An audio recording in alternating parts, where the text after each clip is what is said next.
Gentlemen, Gungans and droids across our beloved empire, you know what you're watching. You're watching Holiday News. The only news you'll ever need. Because you have no other choice. But luckily, it's the people's choice. And in today's video of AHN, we have the kit reveal for what we speculated correctly.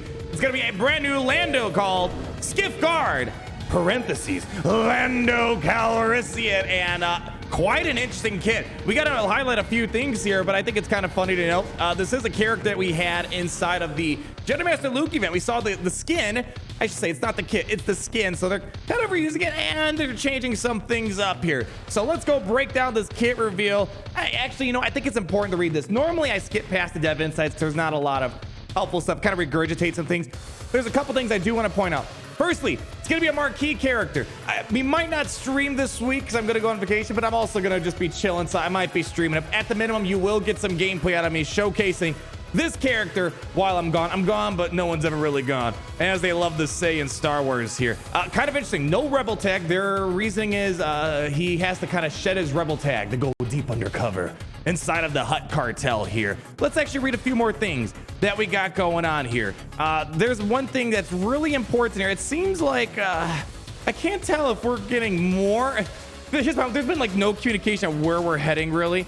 Apparently this is their first Return of the Jedi 40th anniversary character celebration character. I said character way too many times. It sounds like we're gonna maybe get more 40th celebration characters for Return of the Jedi, so this might be the first of a couple here. Another thing to point out is that there's one more marquee character coming that's going to be needed for Jabba the Hutt. He is the second of the three, first being Chrysanthemum, second being Skiff Guard Lando Calrissian. There's one more to come, and I'm assuming that's going to come with the third batch requirements, which they have not released the requirements yet for the second round. We should find out soon, and a heads up, he's going to be required at Relic 5. So those are kind of the important things to pull out with this kit here. Let's go now. Look at that kit in depth here. Skiff Guard, I was actually, when I heard of Skiff Guard, I was like, oh, he's gonna be a tank. Not a tank. I think they don't need more tanks. We have Chrysanthemum. I'm guessing Gamorrean Guard's gonna get some love based off interviews they've done in the past with the developers. They want to make sure Gamorrean Guard has a role, sort of, because it's kind of iconic when you think of Jabba the Hutt. Cunning Scoundrel attacker who assists his allies and gains rapping damage the longer he stays undercover. Let's check it out. Double dealer, basic ability. They said they want to change the kit a little bit because the first two Landos we have are kind of these like high-risk gambler aspects of Lando. They wanted to do something a little bit different this time here. And also this is, I'm not sure if this is a hint towards something. I forgot to mention this. Great Pit of Carcoon. As we saw in the book of Boba Fett, those tentacles are pretty impressive. I'm not sure if that's referring to something that's teasing something, or that maybe that's just something they liked about Star Wars. I can't tell. Sometimes they might be teasing something. Anyways, double dealer, deal physical damage to target enemy. Skiff Guard Lando Calrissian gains a stack of deep cover, maximum 5 for the rest of the battle, which can't be copied. What deep cover does is it increases defense penetration and potency. It's all gonna make more sense as we get through, and especially this giant unique ability that has an Omicron for Territory Wars. Right now we're seeing Chrysanthemum have the Grand Arena Omicron.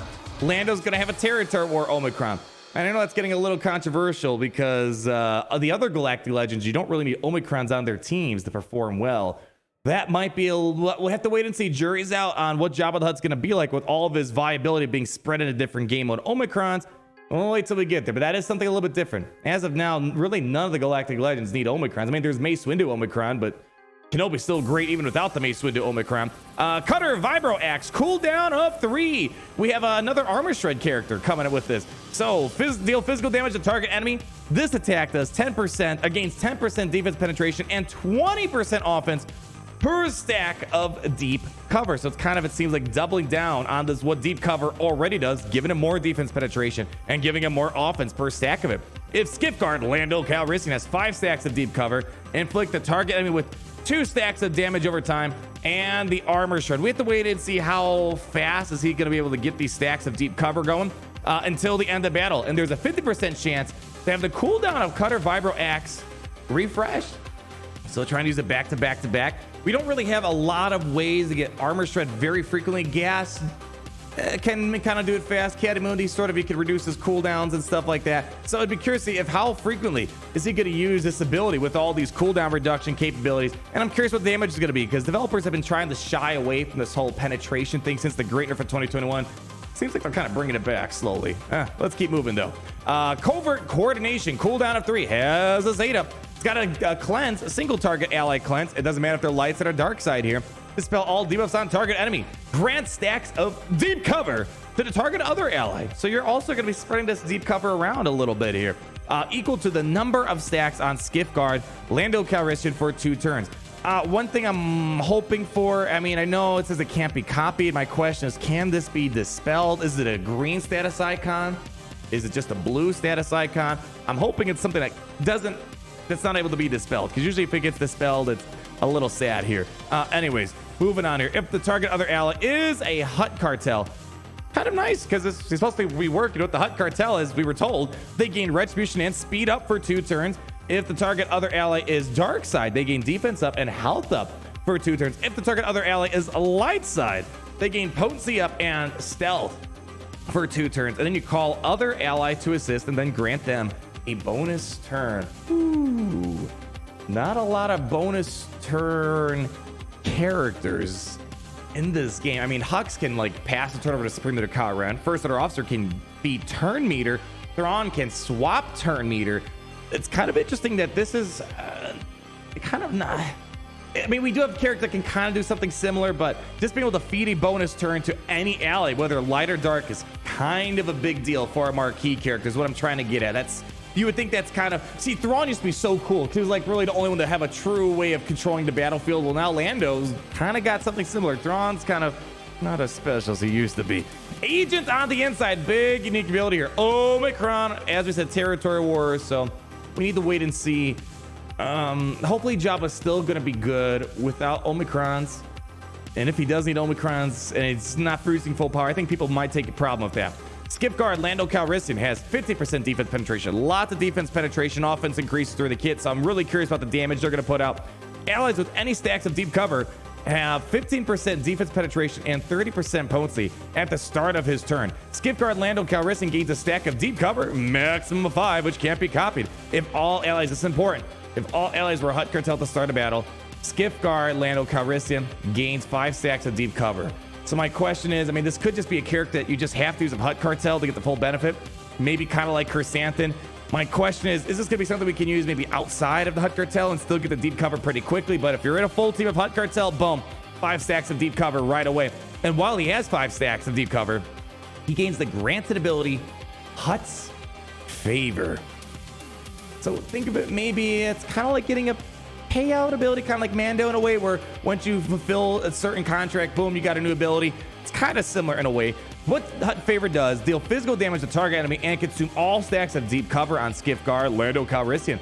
This attack deals 3% of the target's max health per debuff on them. Skiff Guard Lando Calrissian gains a stack of Trusted Agent, maximum of 5, for the rest of the battle, which can't be copied, dispelled, or prevented. So 3% of the target's max health per debuff on them. We have to wait and see what this Hut Cartel team is, but like, for example, you know, Lord Vader, Dark Side teams, they usually put a lot of debuffs on enemy teams. So this could be quite substantial. I mean, just 10 debuffs, boom, 20% max health damage per debuff. So this is kind of one of those things that seems like it could be nice, even at low star viability, but again, you kind of need to have all the deep cover stacks. There's a lot of things you got to do to get there, but you can just imagine this could be pretty big. What Trusted Agent does, more defense penetration and offense, plus 30% to be specific, at 1 or more stacks, attack again when performing a basic attack. Constantly taking turns. When you have this, and when you're taking more turns, you're getting more cooldown reduction. So this guy's going to be getting a lot of plays on it. It feels like a fun kit that could be doing a lot of damage. It could be getting a lot of turns. I'm really curious what the speed is on this guy. I have one thought I want to talk about in regards to speed and plug and play viability. While in territory wars, allies with deep cover gain an additional 10% defense penetration, 70s defense penetration. And when you have deep cover, extra defense penetration, 20% potency, and 20 speed. Speed, pretty much, I don't know if anyone would argue, speed's the most important thing. If you're not getting turns, you're not doing much. Of course, damage is nice, but if you want speed and damage, more power, more speed, more turns. When Skiff Guard Lando Calrissian gains a stack of deep cover, he grants 1 stack of deep cover to a random ally who doesn't already have it. Oof, which can't be copied, excluding Galactic Ledge. So think of this like secret intel in a way. He's going to be spreading it throughout the team, and when you have it in Territory Wars, you're juicing up the speed on what's probably going to be a fast team under the Galactic Legend Jabba the Hutt Cartel. We're not done yet. We have this final text here for the Granted Hutt's favor here. Oh wait, never mind. This is this is the same thing. So they basically accidentally they lumped it together. But this is the special ability that we just talked about. Granted with the Hutt's favor, getting the extra defense penetration. We already read all this. So overall, for Marquee Character, it seems kind of interesting. As I said, I want to know what the speed is, because this right here is quite interesting, because you're going to target another ally, cleanse the debuffs on them, but giving him an assist, and then you grant them a bonus turn. For Scoundrel teams, you could probably set yourself up for some really great combinations for some big plays. I mean, like, let's say, again, I don't know what his speed's like. He could be like Moff Gideon type of speeds or Inquisitor type of speeds out there. He could be really slow, and that's going to probably minimize this idea a bit more. But if you're able, let's say he's faster than Queel for some reason, or he's faster than some of the bounty hunters, and you can just pass a turnover and just let them get their combo going, I could definitely see this happening. Scoundrels always have some fun tools in their kit. There's a lot of fun interactions, and I definitely think this is gonna have a home. And obviously it's required for Jabba the Hutt at Relic 5 will be a part of the team, and it seems like it's gonna be an important part of the team here. Let me just double check real quick. When I first came here, it looks like they did not update the requirements for Jabba the Hutt. They said we were supposed to find out about the new requirements, the second batch. It seems like it's not out yet, but Lando will be one of them, as well as Chrysanthemum and the first batch that we talked about. So looking forward to trying this guy out. We'll see, jury's out if I will be streaming it, but for sure at the minimum I'll have gameplay to show you guys while I'm chilling at the Polynesian Spa for a little bit of a vacation, a little bit of a road trip with me and the lady in the Star Destroyer. But until then, we'll still find ways to have fun, and if anything, when I come back, we'll do an in-depth character view, all that fun stuff. But enjoy your time. I'll keep you up to date when the next requirements come out and when I have some gameplay of this character later on this week. But until then, always remember, my friends, it's great to be in the Empire today.